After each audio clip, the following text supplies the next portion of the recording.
Good morning or good afternoon, depending on where you're listening to us from today. Thank you for attending another great educational seminar or webinar we're going to have here today for you, where we're switching gears a little bit in what we're talking about. A lot of the webinars that we do here at Advanta IRA are focused on individual types of investments, different investment strategies, maybe different professionals in those particular areas. But today we're going to talk about for those individuals out there looking to raise capital. So again, a lot of our webinars are geared to using your IRA in a particular fashion. Today we're going to talk about more from the capital raiser's perspective, why you need to know about self-directed IRAs, really how they work, if this is something that's new to you, but really focusing on from that perspective of the trillions of dollars in retirement accounts, how you can raise capital from those accounts, what the process looks like, what the account types are that you can use. And we're going to finish up towards the end talking about how Advanta can help. We have to be careful in what we're able to do for people raising capital, but there are a couple of things that we may be able to assist you with if you're someone out there looking to raise capital from retirement accounts. Now, as we go through the presentation today, if you're listening to us live, there is a question box on the GoToWebinar control panel. Drop your question there. Either myself or my co-host will help. Will answer those questions for you as they come in. My name is Scott Maurer. I'm the VP of Business Development here at Advanta IRA. I've been with the company for a number of years. Seen a lot of different transactions, have worked with a number of clients, and also have worked with a fair number of referral partners and people who have been raising capital over the years and seen the success that people have had when they've opened up their offering, opened up their private placement, or if they're even just looking to raise capital from individuals for individual projects. The ability of an IRA or of an old 401k account to help make the difference in their capital raising structure. My co-host today is Ted Steinkamp. Ted, why don't you take a moment to introduce yourself and get us started? Yeah, happy to do so. Thanks for the handoff, Scott. My name, of course, as the slide says, is Ted Steinkamp. I'm a business development specialist. I am in the Atlanta, Georgia office. Scott is down in our Tampa, Florida headquarters. But I've been around the industry 35 years. Whenever I think I have seen and done everything in this industry, I always wind up learning something new. So that's what keeps things fresh and moving forward. So Scott, if we can go to the next slide, I'd kind of like to begin kicking off comments here. I want to provide just a quick background about Advanta IRA. We have been around as a company for over 20 years. We have a very deep bench of talent here, people with many different professional designations, whether they're an MBA, CFP, legal background, or even the CISP designation, which is specific to the IRA industry.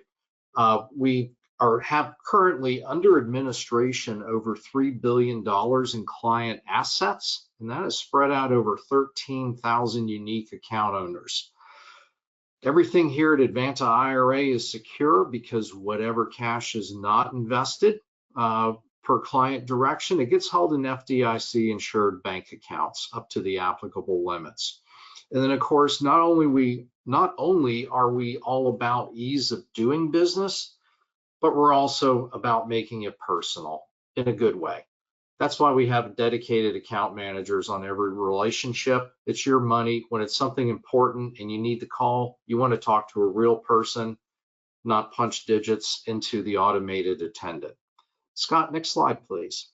Yeah, I think, Ted, also just to comment on that too as well, is for the people who are looking to raise capital, that personal level of service not only extends to your client, it extends to you as well. Yes, and thanks for that. And one thing, as Scott and I get into this, really want to bring up just a couple of disclaimers to keep our compliance department happy. There's 4 things here at Advanta IRA that we specifically cannot do just because it puts us in legal jeopardy.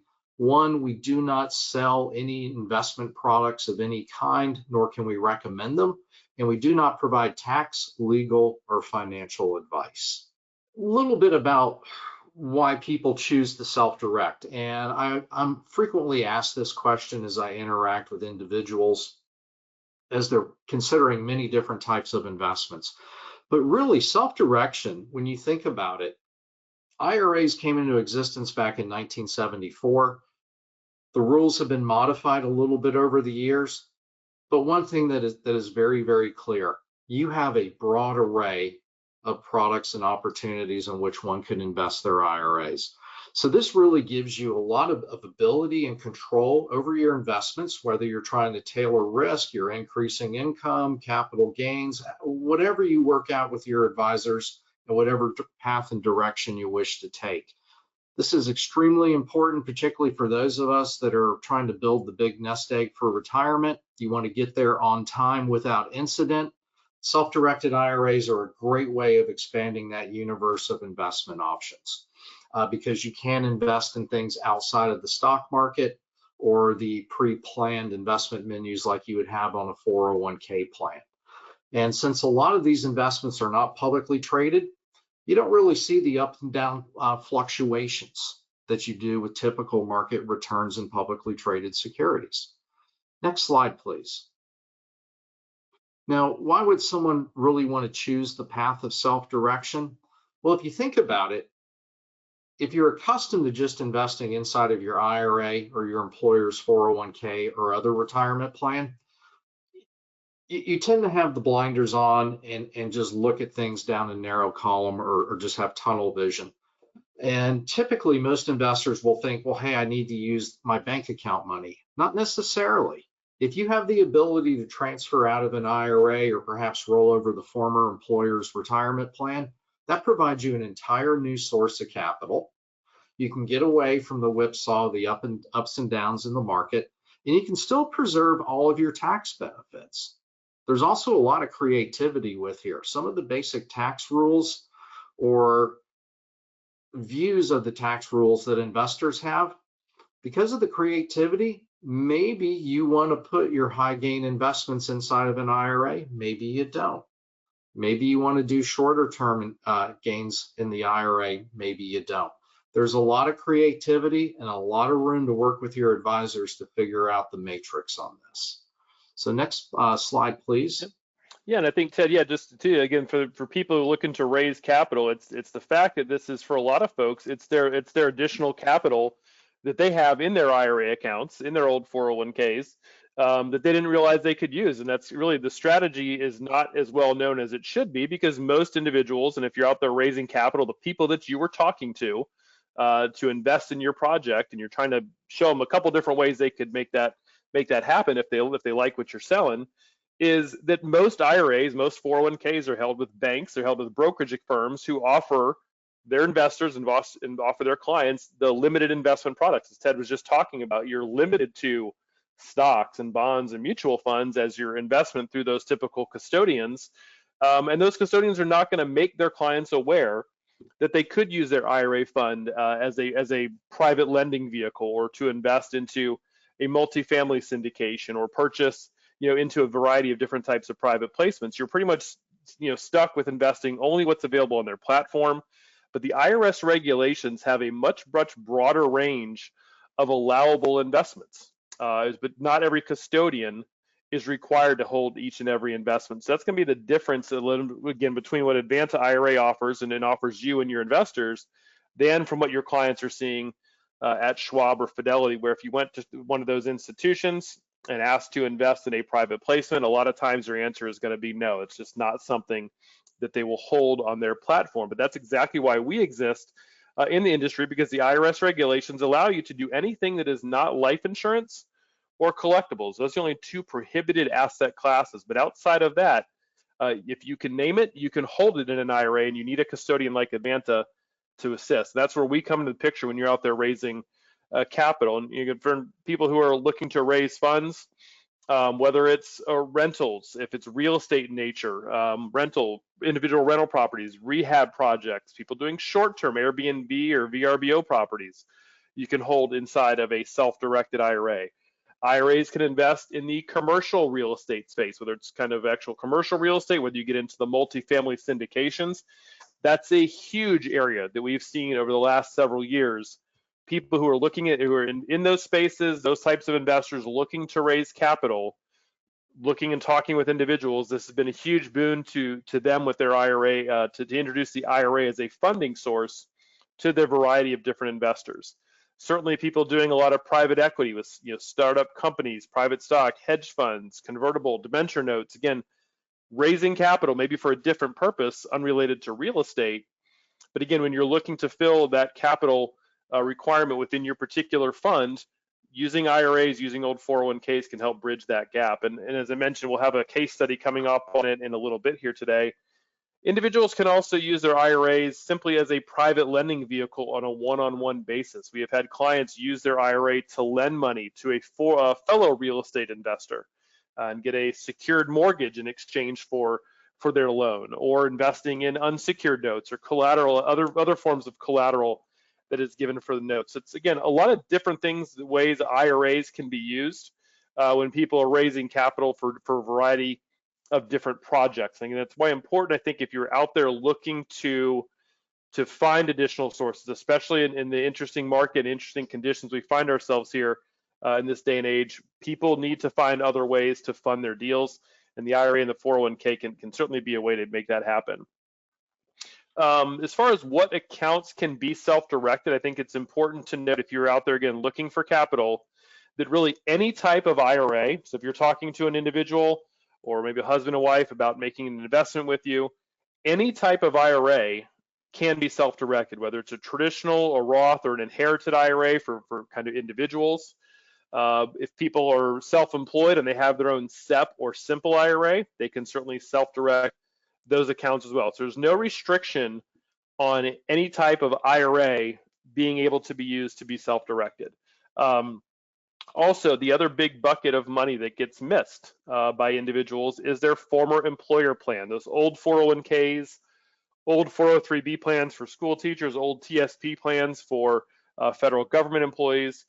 If someone's no longer working for a company that sponsored that 401k, they have the ability to roll that money out of that plan and into a self-directed IRA. There are a number of people, I've worked with several over the last couple months, from somebody looking to raise capital for a multifamily project that had old 401ks, old 403b plans from their prior employer, but they moved job, they switched jobs, they moved on, they kind of forgot about that old plan, didn't take the time to make the changes then.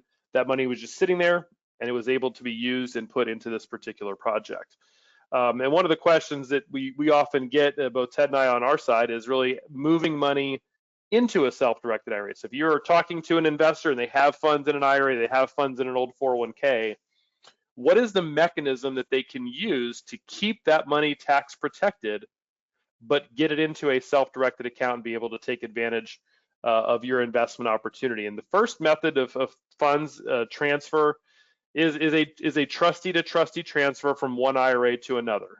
It's when you move money from, say, a Roth IRA at a Charles Schwab or Fidelity to a Roth IRA at Advanta. Again, the money is going directly from one custodian to the other. Again, that's where you get the term trustee to trustee transfer. Doesn't touch the client's hands, therefore it's no tax liability to the client.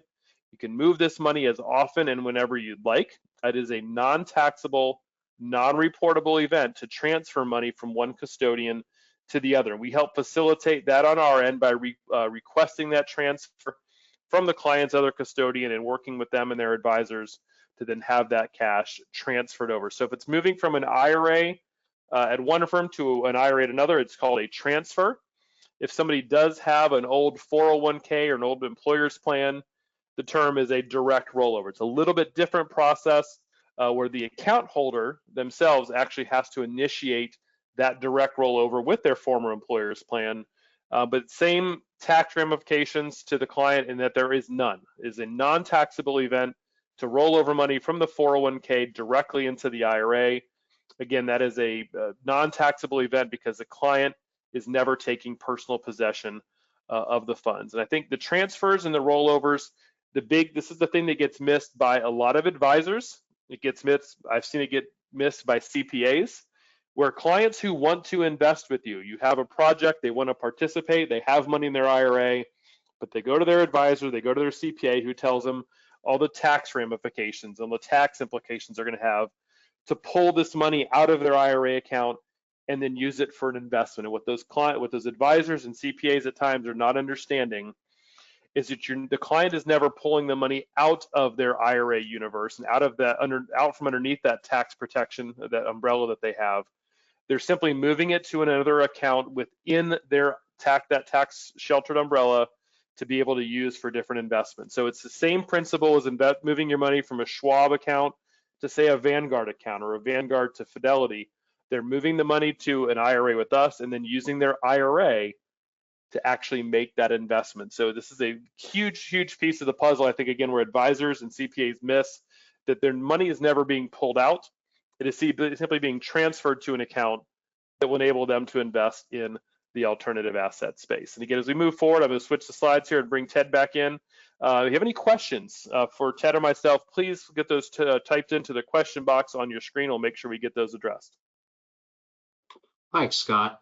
And just to add to Scott's comments, we see a lot of different investment structures here at Advanta IRA. And I will be honest, the creativity is incredible.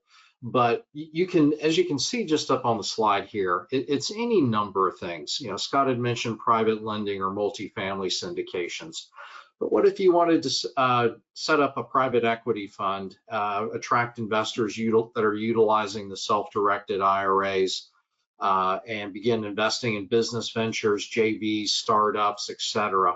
As I said, the creativity is endless. But one point I do want to make here for those of you that are considering raising capital for the first time, please seek and receive proper legal advice, because if state or federal regulators catch you selling securities that are not registered, it will be a very expensive rub to straighten out. They will turn your world inside out and upside down in no time. So please seek the proper advice before you actually go out and begin raising capital if you've not done it before. For those of you who do it regularly, you know exactly what I'm talking about because you've already gone through those channels and have everything in order. So that's great.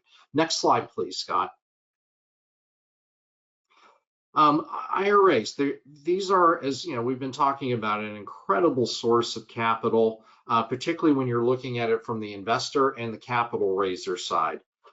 You have the opportunity, first of all, to have repeat investors, because there is so much hunger out there for investment ideas that get away from the banal and the boring and get more into things that tend to agree with investors much more. So you do have the opportunity for a wash, rinse, repeat when you're looking for investments or looking for investors. The other thing too is the time horizon. Generally, when you're dealing with retirement accounts, the time horizon is longer, or typically longer, than an individual that would be just utilizing money out of their bank account. They may need that money for short-term needs such as their emergency fund, maybe children's tuition. So they're going to be a little more conservative and may not be able to commit much more than a year or two on those funds. However, when you're dealing with retirement accounts, time horizon's a little bit longer. So it is not uncommon for an investor to be willing to make a 5 or 10 year commitment. And by the way, when you begin looking at the commitment timeline, if you ever looked at some of the larger endowments and foundations when they publish their asset allocations and the attribution report for the investments, they're making commitments themselves along those timelines, and perhaps even longer. So again, this is how you're timing the investments, this is what you're offering, and this is what the investors are seeking. Often the longer timelines tend to produce a little better investment return. It's because you're planting seeds and you're letting them grow to full maturity as to taking a more shorter term approach. And of course, the nice thing, in my opinion, whether you are the investor or the one seeking the capital, you're not having to deal with investment committees or boards like you do with pensions, endowments, foundations, etc. You don't have to go through the bureaucracy, the sales pitch, etc. You're dealing with one individual and they are the sole decision maker. They can make the decision right there or over the course of a couple weeks. So it is a much shorter cycle for buyer and seller to come to an agreement and make a commitment. Next slide, please. Yep, Ted, great point on that last one. Yeah, the fact, especially when we get in, we'll do case study of doing private lending, and you're looking for instead of going to a bank and giving them all your financials, you may just need to be able to convince that one other person, that co-investor, to work with you. A lot quicker process. We did have One question, we had two questions pop up, and I'll hold one of them for a little bit, but the other one I'm gonna go ahead and address now. Someone did ask, how do we reach IRA account holders to let them know about investment opportunities? I think kind of from Ted's slide here talking is really it's talking to the existing people. I don't think you're necessarily reaching out to just people with IRAs, although I've certainly seen that strategy. If you're doing some advertising or some marketing, putting out there, hey, supercharge your IRA, or how to get a more consistent return inside your IRA as a marketing strategy. But IRA account holders can be really anybody that you're talking to regarding your particular project. If you have a sweet spot of investors that you like to target, it's not more about targeting just IRAs, but adding IRAs and old 401ks really as a different way that people could invest with you. And you can kind of explain to them, as this slide says, why IRAs are a good capital source, and really what, hey, if you like what I'm selling, if you like my pro forma, my investment, my prospectus, you want to invest, here's a different way to do it. So again, I don't know that you're always reaching out to people with just IRAs. You're really reaching out to anyone, and anyone can really have an IRA account. So I think that's an important thing to note as I move the slide here, Deck, for Ted to continue on. Yeah, one comment I'd like to add to your comments, Scott. One of the things I think that's really a well-kept secret here at Advanta IRA, there are other retirement plan structures. And granted, we are talking about IRAs and solo 401ks, but we also do record-keeping only accounts for profit-sharing plans, pension plans, and foundations and endowments. And that is another source to seek when you're looking for investment capital when you're out on a raise. And those are things that we can record keep here. Just a couple of comments here. This is kind of a tale of two cities when you look at the different types of investors. And when you look at the titles, active, passive, they pretty much are self-explanatory. But you're going to find investors that are of all different types and stripes. There are some people that want complete control. They're going to be more active. They like to roll up their sleeves, get their hands dirty, be involved, whether they're doing rehabs, rentals, or anything else that is truly hands-on. They like making the decisions. They like being in control. They like expending their time and effort.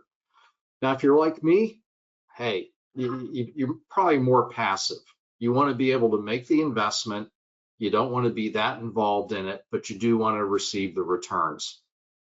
For me, that's a better way. I don't particularly like being active, but there are people that just refuse to be passive and they want to be in hands-on involvement with the investments. So you can have both types. There are both groups out there, and it's really different strokes for different folks. Next slide.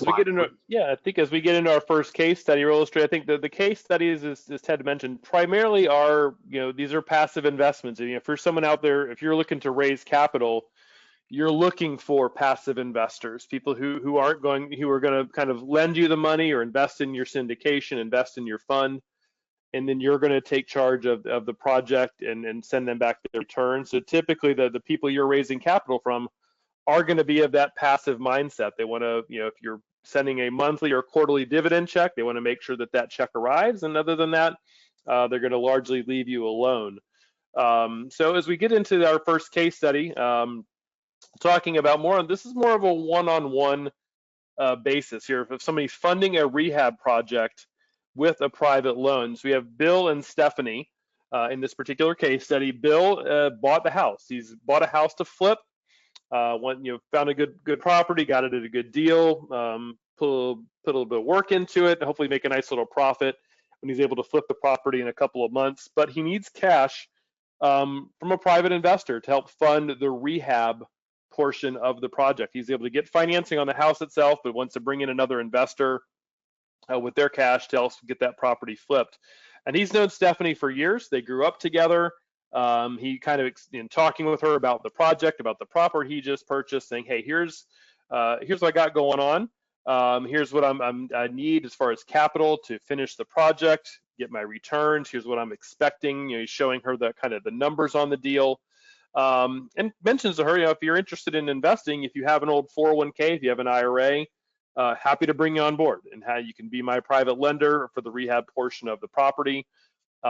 Again, in the estimation, what we do at Advanta, as Ted mentioned at the very beginning of the presentation, is it is up to Stephanie to do her due diligence on the property that Bill's going to flip, and also probably to do any other background information she needs to gather on Bill and on the deal, right? Run her own numbers. Is the numbers that Bill said, are they realistic? Are they rooted in, some historical data that he's been providing her?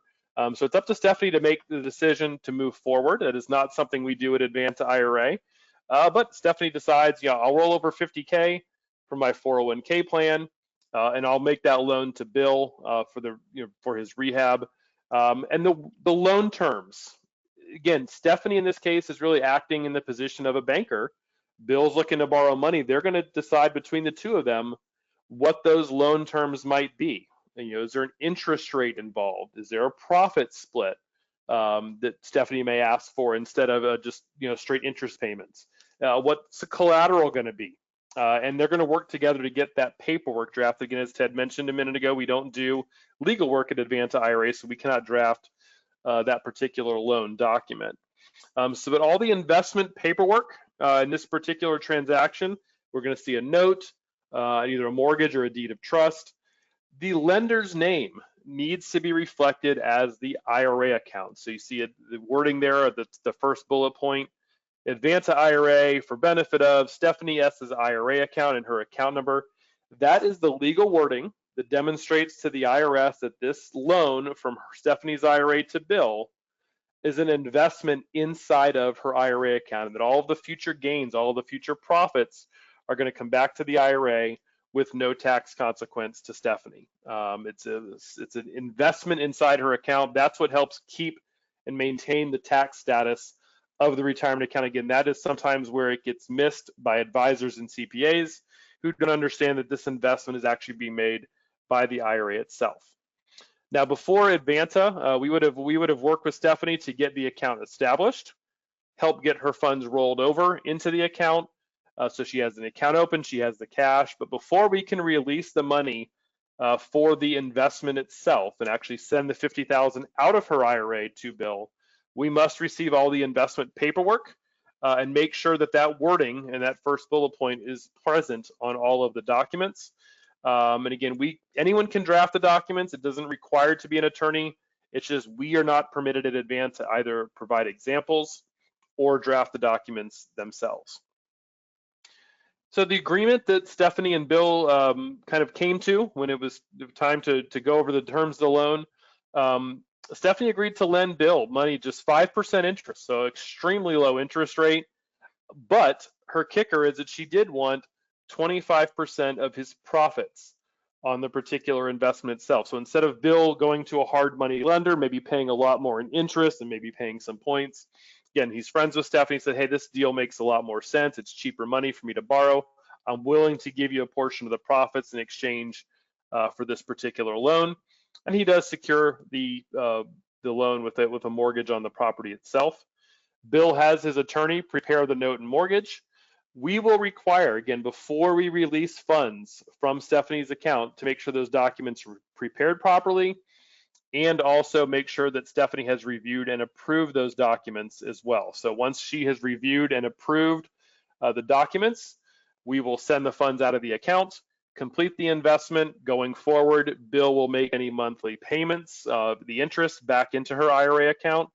And when he's ready to sell this property at a later date, he finds the buyer, he's going to have a $40,000 profit after closing. Stephanie is going to provide Bill with the payoff amount. Say, hey, this is the amount you need to send back to my IRA. You got the $50,000 principal, plus a portion of the profits coming back into the account. Again, all of this happening with no tax consequence to Stephanie at all. She gets her repaid principal, she gets the monthly payments back in, and she gets those earnings right back into her IRA account for 6 months worth of work. Not a bad return at all. Even from Bill's perspective, he's able to get a nice little profit, didn't have to deal with a hard money lender, didn't have to deal with a bank, simply dealt directly with a friend of his, a fellow investor who had money in their IRA account. So just an example of this is, again, more on a one-on-one basis. So if you're out there looking to buy rental properties, buy rehabs, or you have individual deals where you just need one investor, this is kind of a case study that illustrates how that works. Our next case study that Ted's going to get into talks more about if you're raising capital on a larger scale from several different investors. But we did have one question first pop up I'll address. Someone said, what prevents the investor from defaulting on their loan payback to the IRA account holder? So great question. In a sense, what would prevent, in this case, Bill from defaulting is if he were to default on the loan, Stephanie's IRA would have a mortgage on the property, would be able to foreclose on that piece of real estate. Her IRA would then be able to take the property from Bill by way of foreclosure. So the protection Stephanie's going to have in this case study is the collateral. But outside of that, in a sense, you're correct. Bill's could walk away from the deal and simply says, you know what, it's not worth it to me. I'm not going to finish the project, and simply walks. And then her IRA has to now foreclose on the property. Probably not something she was looking to do. Maybe, again, going back to the active versus passive side, Stephanie said, hey, I wanted to be passive. Now that Bill's foreclosed, or I foreclosed on Bill, now I'm on the active seat, and really not what I'm looking for. But that's where, again, it's important for Stephanie to do her due diligence, that if Bill were to walk away, if he were to default, is there enough in that deal for her IRA to take it back over and still able her to recoup her money and make a nice little profit? So again, that's a good question that came in from one of our participants here. Please keep asking your questions as we go along. I'm going to move the next slide and let Ted talk about investing in syndications. Yeah, and before I do, just want to add one comment to Scott's words. If you do engage in lending similar to what we just saw on the previous slide, make sure you do it on a secured basis. There are occasions where people do it unsecured, and in the event of default, if there is no security, you're left high and dry. So please make sure you have everything in proper order, liens, etc. And what we're going to do here on case study number 2 is just really expand upon what Scott was talking about. The first example obviously was a rental house. It has one door. Now we're going to look at multifamily where there's many doors and more dollars involved. So in this particular situation, again, this is scalable. We're going to do the John and Jane analogy here. And in this particular instance, John is an investor. He is seeking to place $100,000 from his Roth IRA that he has over at Vanguard into an investment. Well, he has somehow made contact with Jane, whom is seeking investors for her multifamily investment. She's properly registered with the securities regulator so she can go out and publicly solicit money. And Jane and John are having a discussion about how they're going to go about this. Well, first of all, Jane, as she is approaching John about the multifamily investment, provides him with a copy of the subscription documents and the offering memorandum, or the prospectus. And the prospectus, of course, is going to outline to John what is the investment, what is the hold period, the desired return, show a pro forma, etc. And if John is interested, he can pursue the investment, execute the subscription documents. Well, before John does this, obviously he wants to use his Roth IRA, and he has some money in Vanguard to do so. So what John would do in this situation, once he makes up his mind to move forward, is he would simply open up his IRA over here at Advanta. It would be a Roth IRA account, and he would complete the entire process and begin the transfer process from Vanguard to move that $100,000 over to Advanta IRA. Now, when those monies arrive here at Advanta IRA, we're certainly going to let John know, because the next step of the process begins. And the next step in the investment process is very similar to what Scott explained in the fix and flip example of the single family residential house. The documents need to be completed properly. So John is going to work with his account manager here at Advanta IRA to have the documents completed properly, where it will be Advanta IRA purchasing the property or the investment for the benefit of John Smith and his IRA account number. And it's going to utilize the Advanta IRA trust ID and tax ID, not John's social security number. And it's done very simply for a reason. That way, there is absolutely no ambiguity with the IRS that the IRA is making the investment. It's not John personally.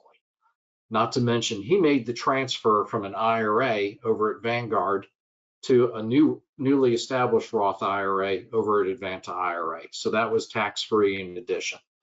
Now, going forward, once John gives Advanta IRA the permission to move forward, wire the monies to Jane so she can complete the investment, going forward, any income distributions that should come off of the multifamily investment, any profit splits, capital gain distributions, etc., all of that will go directly into John's Roth IRA. He will not touch the money, and he will not pay any taxes as a result. Very key point. Next slide, please, Scott.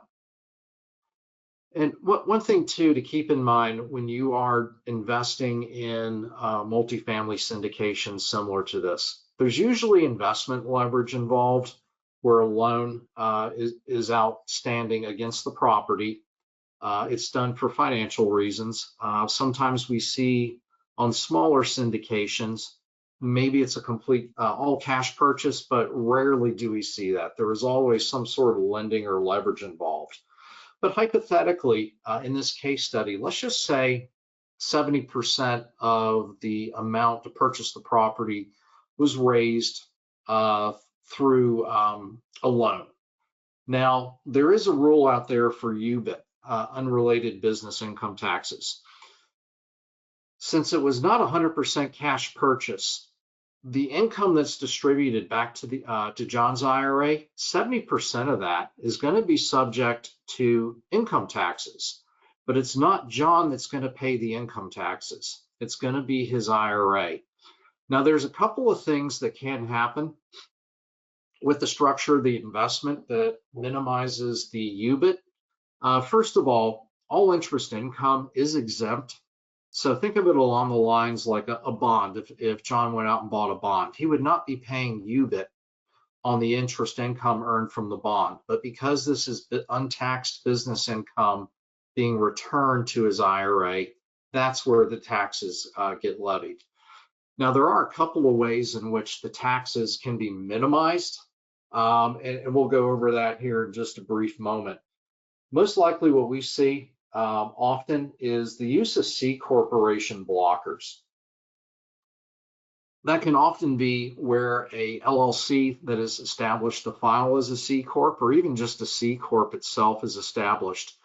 They have lower taxation rates at 21% compared to trust rates, which are at 37% as a top rate. So from that standpoint, that minimizes the taxes to some extent. But there's also some exemptions that come along with it. I'll cover that in a brief moment.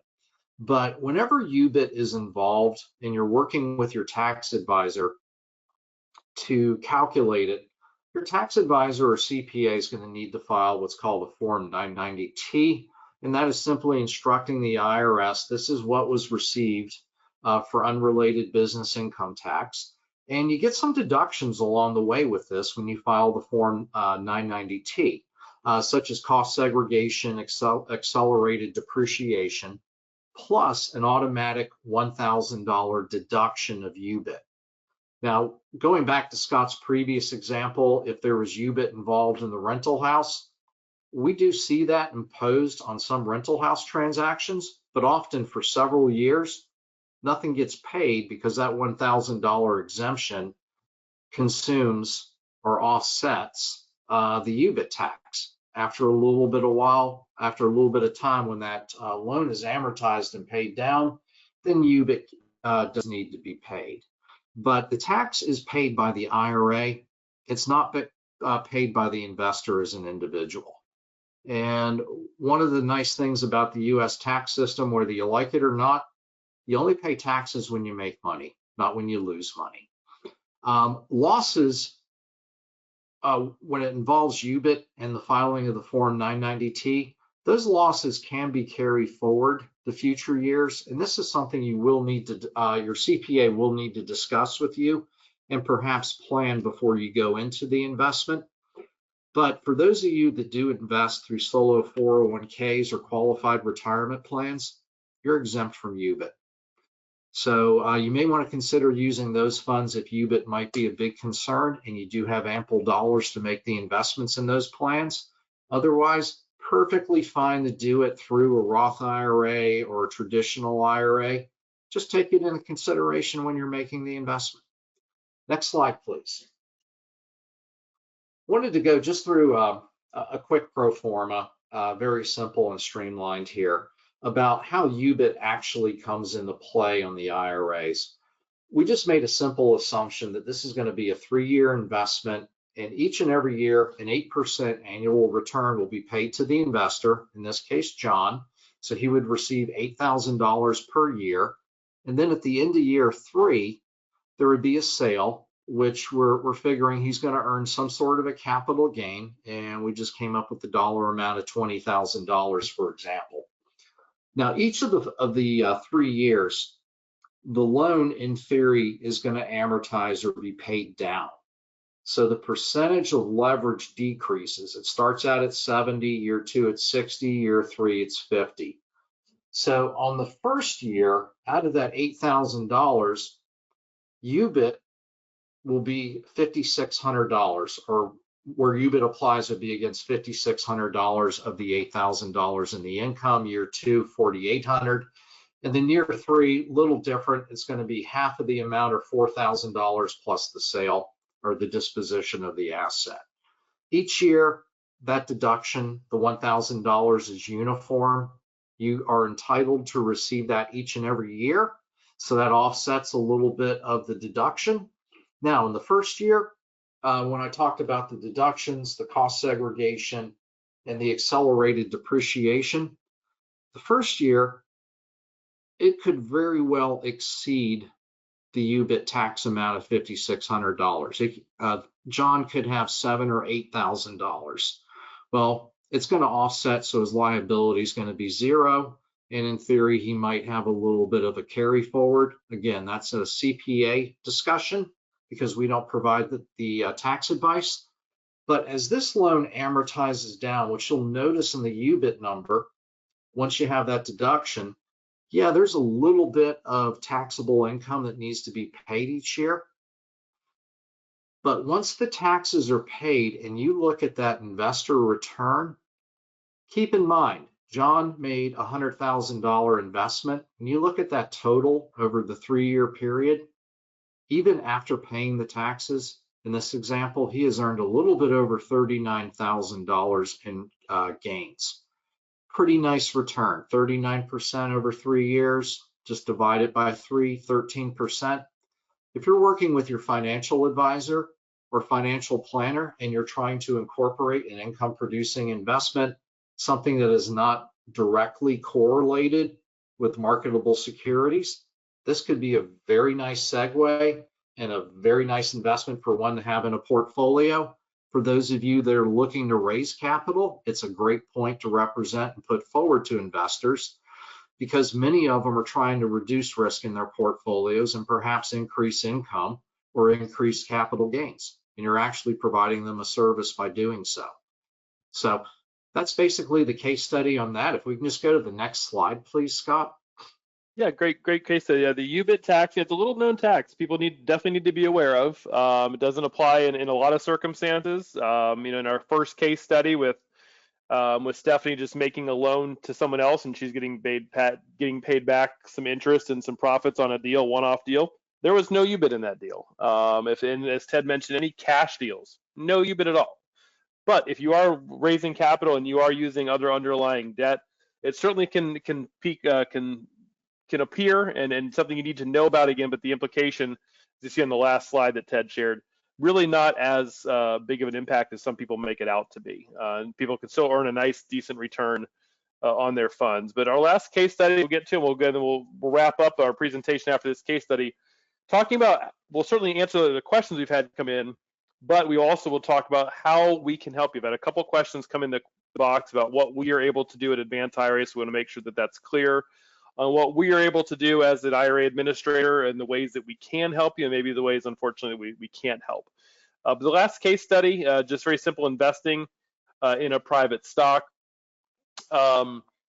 Larry has a rollover IRA account from a previous job, looking at investing part of that balance from that rollover IRA account.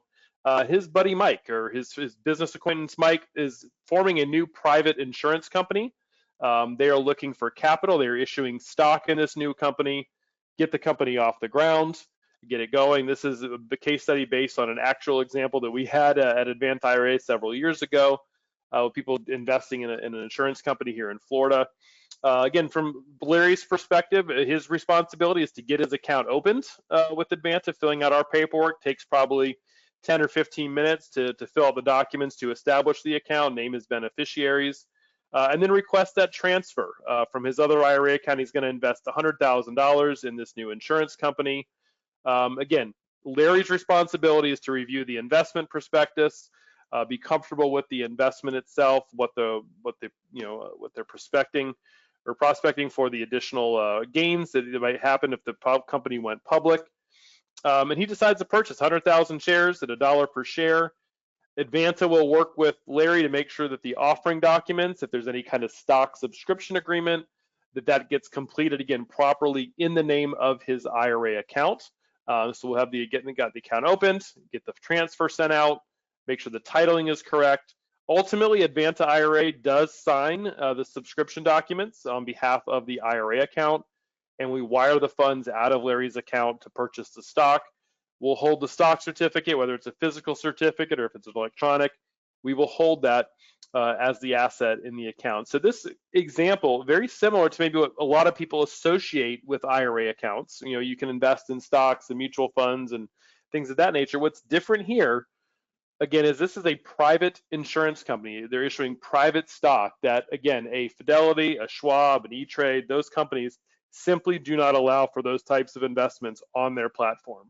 Doesn't mean you can't make the investment, just they're not going to hold it for you. But in this particular case study, Larry just buys the stock and sits back. Mike, and the team at the company, they position the company, they buy different policies, they make some good profit. They decide to go public a couple years later. The company goes public, and the initial shares begin trading at $2 a share. We then, at Advanta IRA, this is again what we did in this particular case study, we were able to move the shares. Once it became publicly traded, move it to a brokerage account that allows Larry to then sell those shares on the open market. And after that initial public offering, he was able to sell his shares for $225 each, returning all of that gain, the $225K, right back to his IRA with no tax consequence to Larry at all. This is money just going back in his IRA. It's the same principle as if Larry had bought, for example, Facebook shares when it IPO'd and sold them a couple years later for a hefty gain. No difference here. Again, the difference solely being the fact that this is a privately held stock, but no tax consequences to Larry whatsoever. Again, this is an example we had a couple years ago with a local insurance company. Had a number of individuals do quite well when it comes to that. So I'm going to turn it back over to Ted here as we talk about kind of what we are able to do to help you, and we'll get into some of the questions that you guys have asked as well as we go through it. Yeah, thanks, Scott. A number of ways in which Advanta IRA can help, whether you are the investor or the one raising the capital. From the investor side, as I mentioned, we're all about ease of doing business and making service personal. So we are going to have a dedicated account manager assigned so we can have superior customer service. That's what we pride ourselves on, and that is truly our differentiator out in the industry. But we can handle all of the referrals, have everything done under the same account manager if you're the one out raising the capital. That way, the account manager is always familiar with the current offering and any past offerings. So when your investors call in, have a question about something, there's no reinventing the wheel. It's pretty much instant recall, and they can communicate and work with your investors. And then the accountant investor, of course, for the incoming money, the new investors coming in, they can walk them through the paperwork. So it's very much a seamless process. For many investors that we deal with, they very much appreciate that, because the last thing they want to do is try to figure out what needs to be done and make sure it's done correctly. They much rather have Advanta IRA step in and fill out the paperwork and sign it, execute it, and get it off. When you're out raising capital, it's always very helpful to have a few tools in your, a few arrows in your quiver, or a few tools in your toolbox. Our marketing team here at Advanta IRA is more than happy for syndicators and capital raisers to produce a customized landing page, which we can co-brand. And we have a little bit of flexibility with the colors.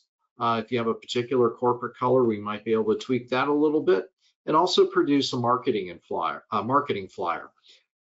The web page tends to be the most attractive to a lot of capital raisers. Quite simply, and we'll show you a screenshot, but it's something that you can embed on your website, where you can just email the link, have your client click, they can begin the account opening process or schedule some time. And the flyer is just as it indicates. It's a flyer. It's a simple one-pager that outlines the process and how to get started. It's really just more of a simple communication piece, so you can hand that investor over to Advanta IRA, and we can help you harvest the investment dollars. And then, of course, webinars. Very popular thing these days, particularly since COVID. And we get quite a few requests. Typically, we book these maybe 45 to 60 days out. I think right now we're booked as far out as about 90 days at the moment. But if you're looking at doing a webinar to perhaps discuss and share what you're going to be bringing to market and raise capital for, happy to host the webinar. We do have a requirement, though, that it is kept educational and informational, because remember the four things we don't do. We don't provide, we don't sell investment products, and we don't provide tax, legal, or financial advice. But when you keep the messaging to be educational and informational, it does open you up to an audience. We typically do have interested investors ask, can we get in contact with the presenter? Happy to do so, as long as it's in the bounds of the rules of the game. But webinars, reach out to us if you or to anyone on the sales team if you would like to have a conversation with us about that. Next slide, please. Yeah, and Ted, to that point, I mean, yeah, on our educational webinars, the one that we do, like this one here you're listening to today, we usually do 1 or 2 of those a week.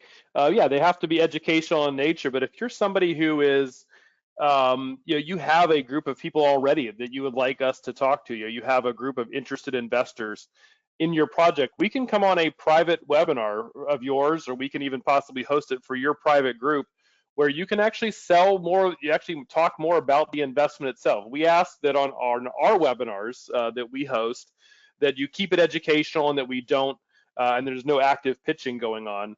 But when it comes to a webinar that you want to host, we're happy to talk about how people can use their IRA to invest with you.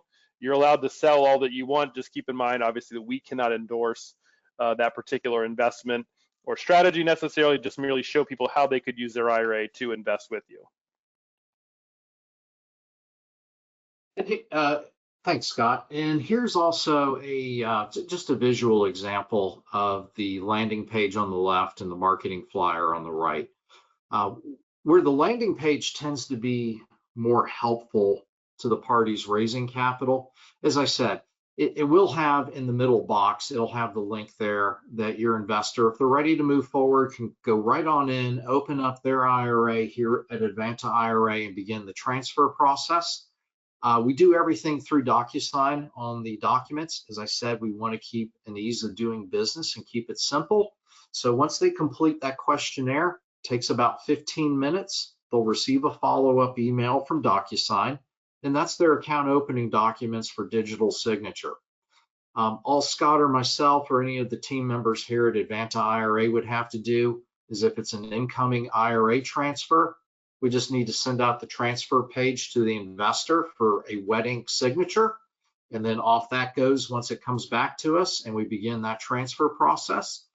If it happens to be a rollover out of a former employer's retirement plan, we'll provide the account number to the investor so they can begin the rollover process and initiate that with the former employer's administrator. Overall, process takes inside 3 weeks on probably 90% of the account openings that we do. There are a few providers that take a little bit longer, but certainly we can set an expectation. We do keep a database on that information, by the way, and we can certainly set an expectation of approximately how much time it would take for the transfer or rollover to come in.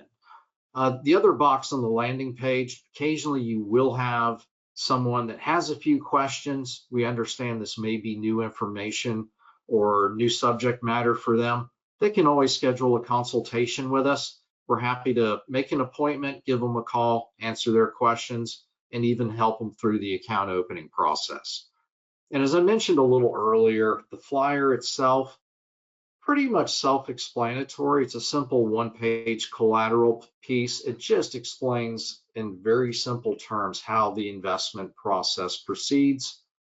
And then you can refer the investor on over to Advanta IRA, and we can do the same steps as what I mentioned on the landing page. Get them set up on the account, or we can schedule a consultation and answer any follow-up questions. And then, of course, one thing that may be of particular interest to some of you, the last Friday of each month, and that will be the 25th of this month, we do Pitch, Promote, and Prosper. And this is really our open forum. When I opened up my comments on the presentation today, I did say we cannot sell investment product. That's one thing we can't do at Advanta IRA. However, we can host Pitch, Promote, and Prosper. It's our open forum.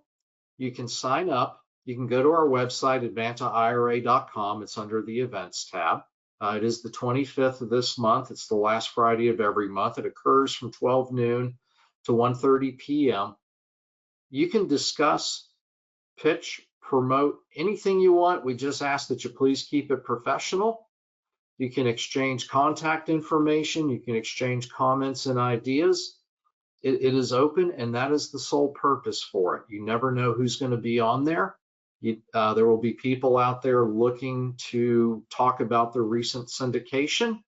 There will be others that are looking for investment ideas. Some people have capital they want to loan. No telling who's going to be on there.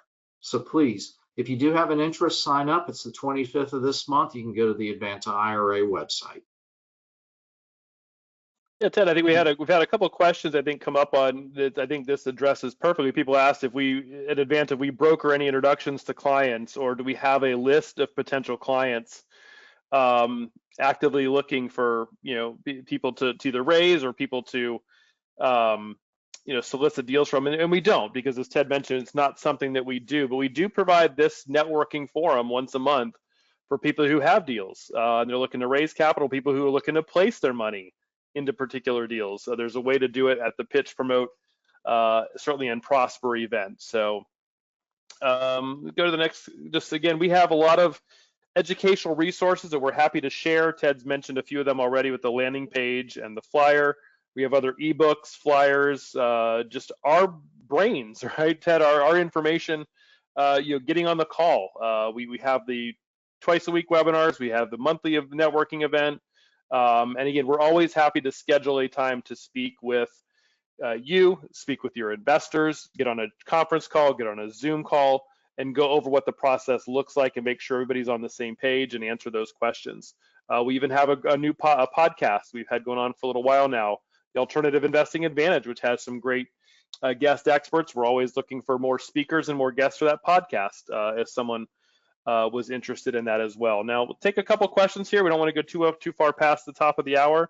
But one of the questions that came in is if an investor was getting a distribution from the investment to their IRA account, so they're getting income each month back into their IRA, can they take that money out in any way without penalty, or do they have to wait for the retirement age?